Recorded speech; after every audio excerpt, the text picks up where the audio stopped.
So I am sitting here with Lauren Teffeau, and we have both just had long car rides. Yes. Lauren, a much longer one than I have. Lauren just got back from RWA. But yeah, Lauren and I know each other from Critical Mass, and which is a writers group that we are both in. And so I have been reading Lauren's work for how many years now? Let's not talk about Five it. or six. And even though we will be discussing her newest release, Implanted, in this interview, first I want to just talk with Lauren about her career to date, and how she broke into writing and how she got her first book deal with Angry Robot Books, and just let's start from there. I mean, I know the story often, it's hard to know, it's hard to come up with an exact start date for a writing career, because it often you get teased in slowly until one day you look around and you realize there's no turning back. But if you were gonna name a sort of a starting event, or Sure. I would say for me, it was the move to New Mexico. Mm-hmm. I had grown up on the East Coast. I had gone to graduate school and college in the South, and then worked as a researcher at a Midwestern university. Yeah. So yeah, Eric finished his PhD, and I supported him through that while I was working as a researcher there. And when we moved to New Mexico, it was pretty much an opportunity for me to kind of like really decide what I could do with my time.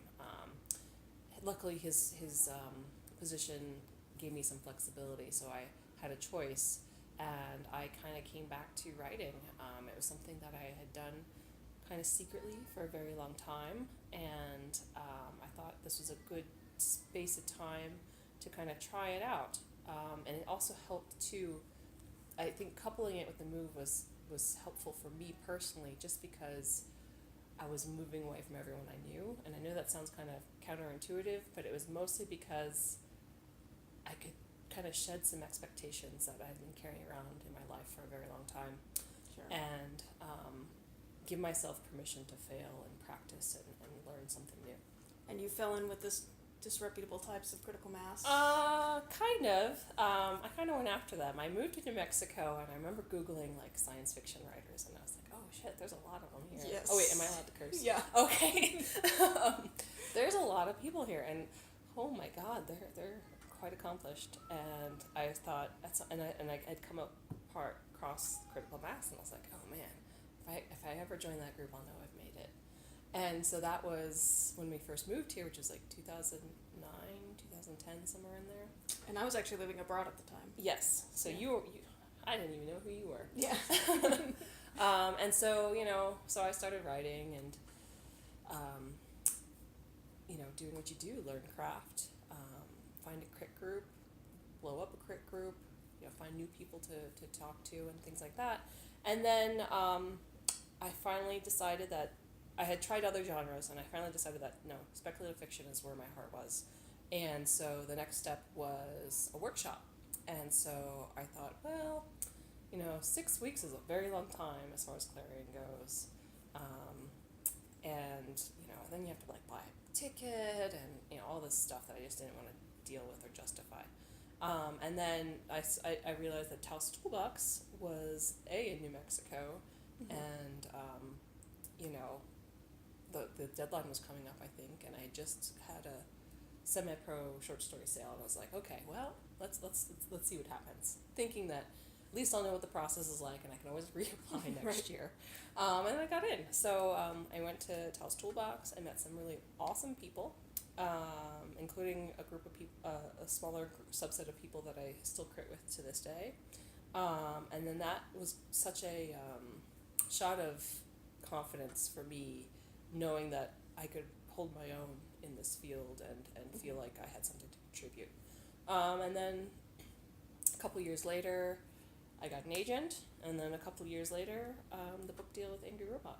So I think that's enough. Well, and you sold a romance novel to a small press along the way. I did. I left that part out. Well, because I remember when we were having a conversation, it was like before you got your agent, and you were just kind of like, I've been to the big workshops, and I've sold this one book, romance, to a small press, and I don't know where my life's going. And I was like, I have been exactly where you are.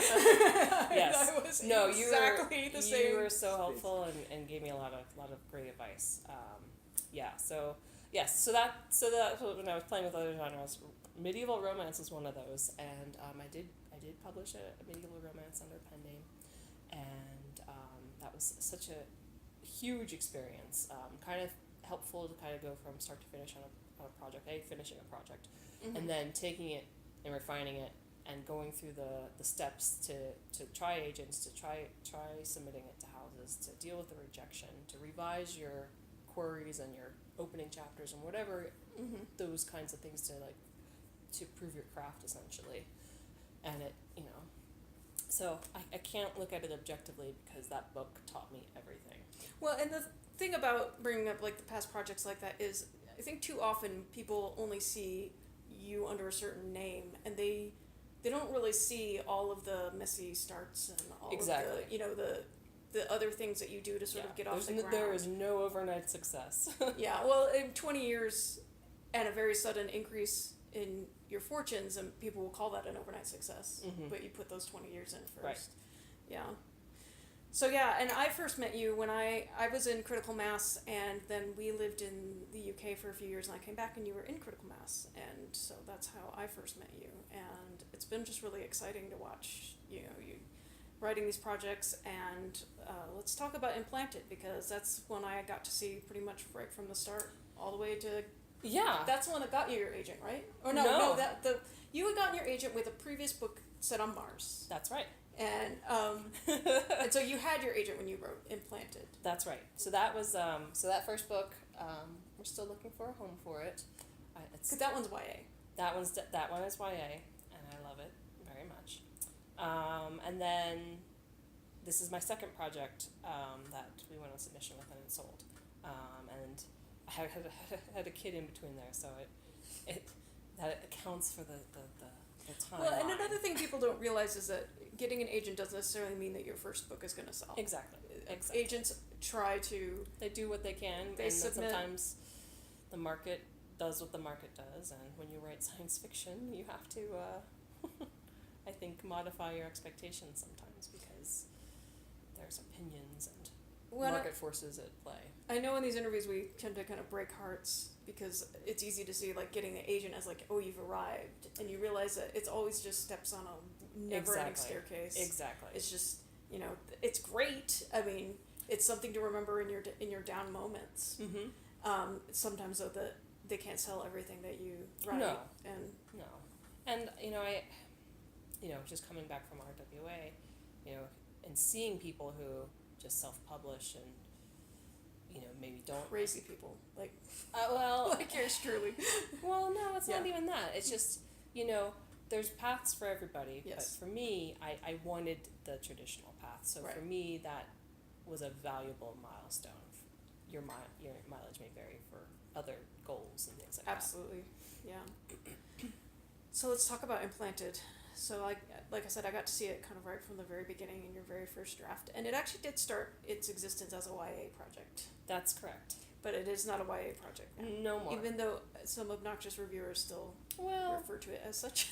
I think they're responding to the energy it creates, maybe more so. Right. Because I did file off the serial numbers, and it's billed as adult. And adult audiences will love it. Even when it was YA, it was kind of YA that probably the average age of the reader would have been about 35 and just enjoying. That's why we changed it, because we were worried that some of the more cerebral parts were maybe for a better audience. So. Yeah, for an older audience. Well, young at heart. Let's say. But so Implanted starts under a dome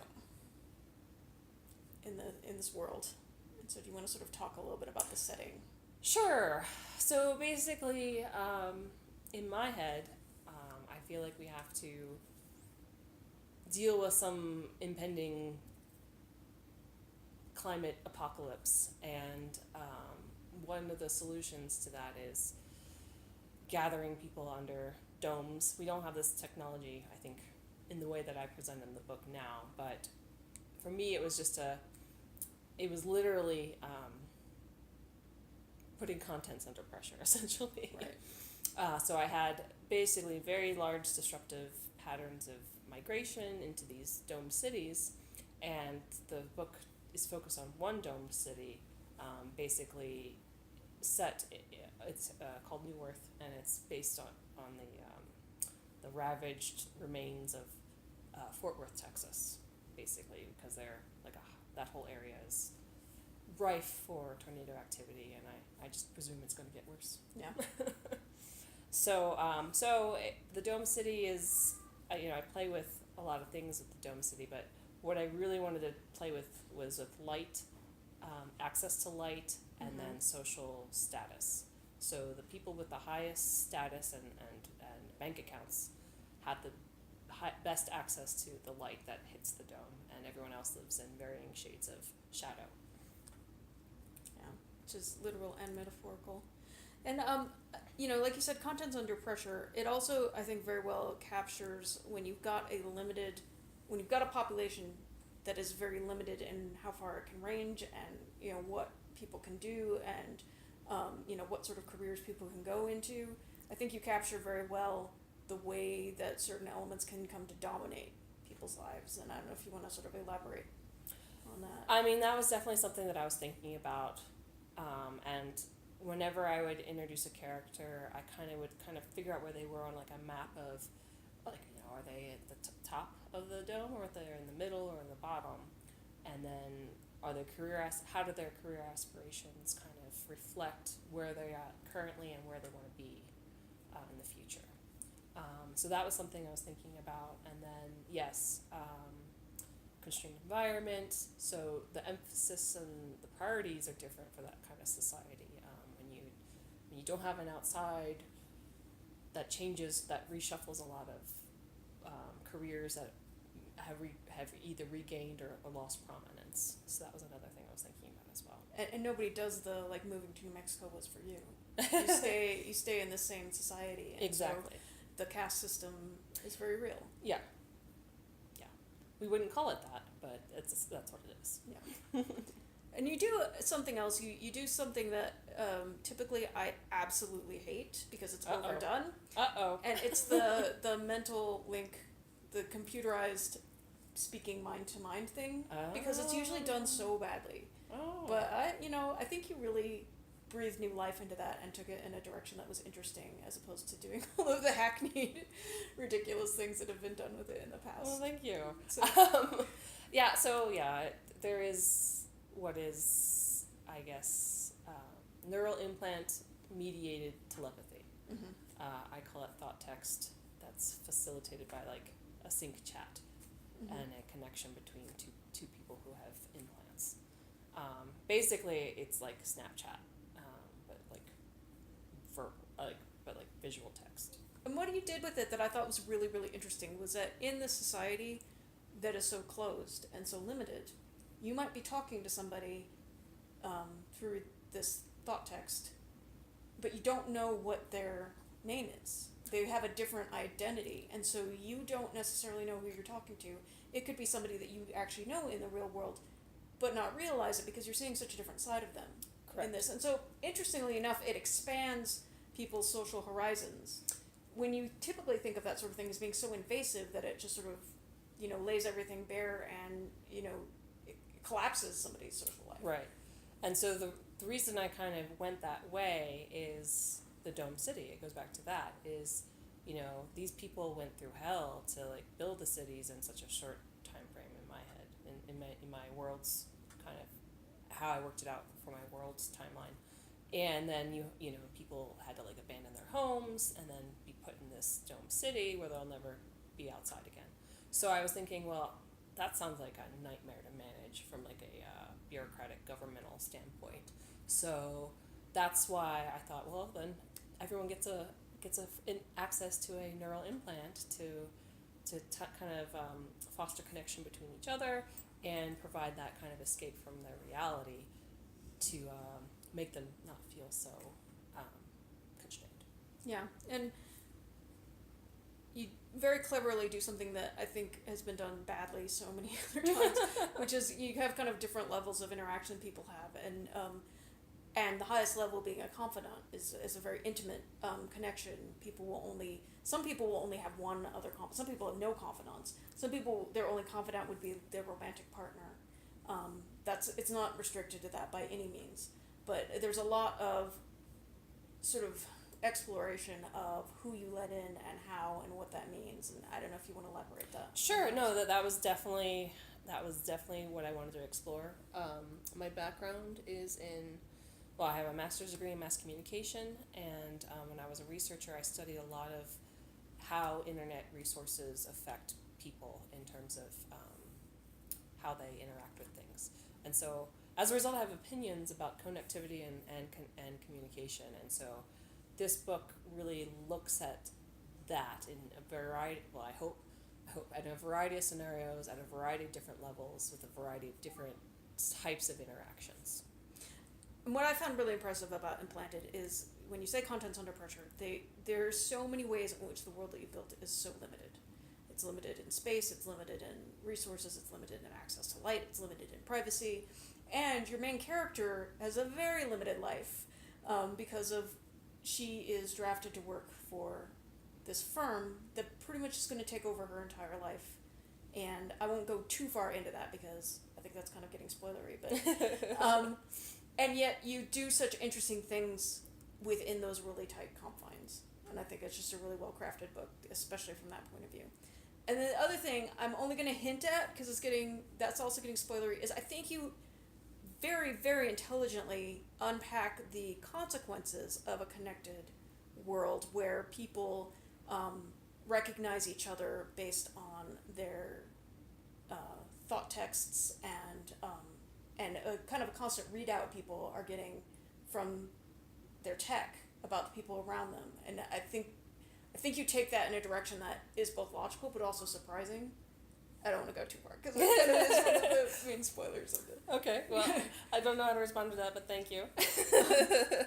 I mean, it's, I had so much fun writing this, and it just, I think sometimes when you find that alchemy between something, I mean, I like to write, period, but when it hits certain buttons, it becomes a real pleasure.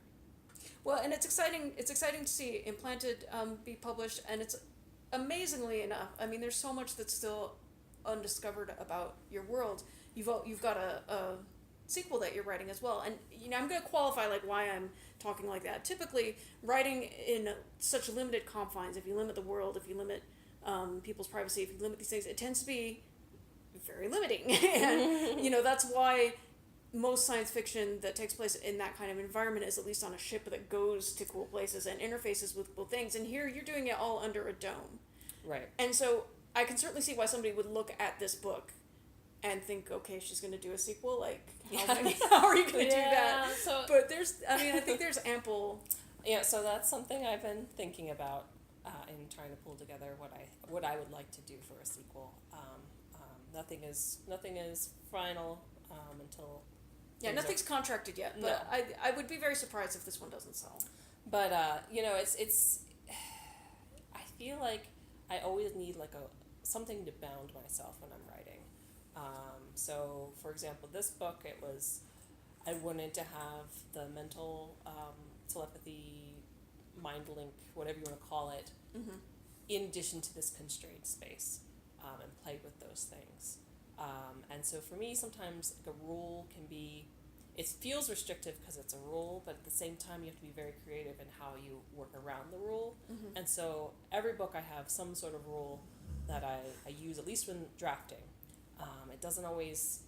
The rule is not always the same rule when I get to a final draft. Right. But at least it provides that kind of structure to work around when I'm writing. And if you can hear the sort of deep breathing, we do not have a dragon. This is Sienna, Lauren's dog, who's lying across my feet, and she's awesome. Yeah. But anyway, if anybody's wondering about what is that noise, that's Sienna. So you've got the sequel to Implanted that you have begun work on, and then you also have this fantastic fantasy novel that one of your very mean writers group mates suggested that you divide up into multiple fantasy novels. Yes, I am. I'm still working on that.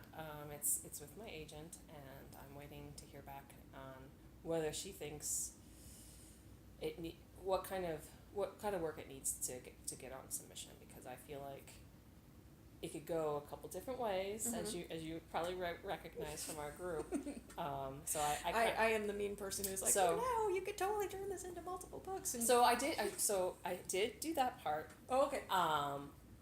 But it's just a question of shaping it and, right. and deciding like how best to go forward, because the market might have changed between since then and now. Oh yeah, I mean it changes every 5 minutes. Yeah. So. Yeah. But that isn't a very cool world, and I'd say that it's fantasy. It's got the sort of fantasy feel to it, though. I guess if you want to be technical about it, it is science fiction. Yep. I can't seem to shake it. You can't seem to shake the science fiction? No. Well, I mean, but this one has the feel of fantasy. Yes, so and that was deliberate, because I've had so many science fiction projects that I absolutely love, but just can't get any traction. Because it takes place on a lost Earth colony that's been through its own cataclysm, and so people are living a feudal kind of existence, with some of the technology mixed in, and a lot of religious feelings one way or the other about that technology, about its role in the apocalypse and things like that. But I would say it has a fantasy feel because you have the characters are in a feudal society, and they've gone back to, weaving and dyeing yarn, and is your main character family sells yarn in the market, and speak in a much more sort of lyrical, sort of old world sounding kind of a way, and everything. I don't know how much you want to talk about just sort of genesis for that. Or? So I guess it's the genesis is a short story that I wrote that's been published in Flame Tree Press's Heroic Fantasy Short Stories Anthology, which came out last year, I think. And the name of the story again is? Those Who Wear Their White Hair Proudly. And so basically it's about this young woman who gets conscripted into... I do a lot of conscription plots. Yeah, you do. You like to kidnap vulnerable people. I just realized this. This is a little upsetting. And invade their minds and do all kinds of things. Yeah. Okay, so anyway, she gets conscripted into this warrior order that's all ladies with swords. And it takes her through her first test. And I love that story. I loved writing it. And I had trouble selling it at first a couple places, and I think it was because, as Emily can attest, I usually, if I write a short story, everyone's like, this should be a novel. Yeah. Been there, done that. Yeah. So I was like, I was in between projects, and I was just like, maybe I should try it. And so I did, and I wrote 40,000 words, and then I had to put it aside for some reason. I don't remember. It was a while ago. And then I came back to it at some point. I was like, oh, this was good. This is really good. I should keep writing this. And so I did. And then I overshot it. I wrote 110,000 words. Put it through critical mass, and then everyone was like, this is way too much. You skipped over way too much. You need to describe more. Needs to be more. And and it wasn't just Steve S.M. Sterling who was saying that. Yeah, Emily was saying it king of the info dump. Yeah. So anyway, I'm hopeful for that. I mean, I'm hopeful for everything, right? Yeah. But that one, we'll see. You've got a lot of good irons in the fire. And so, yeah, by the time a lot of people are listening to this, this will probably be fun history about these books that are already out and everything. But from your lips to God's ears, right? So Implanted is out August 7th. Yes. This year, which is 2018. We are recording this. And I highly recommend it. And I know the author, but at this point, I know a lot of authors. To the extent that I don't necessarily recommend everything by everybody, and it can even be because I don't have time or don't get the chance. But when I take the time to say that I recommend something, it's because I genuinely like it. Knowing the author is a little bit beside the point at this point in my life, so I highly recommend it. Well, thank you, Emily. I really appreciate it, and I appreciate you setting this up for us. Yeah, so thank you so much.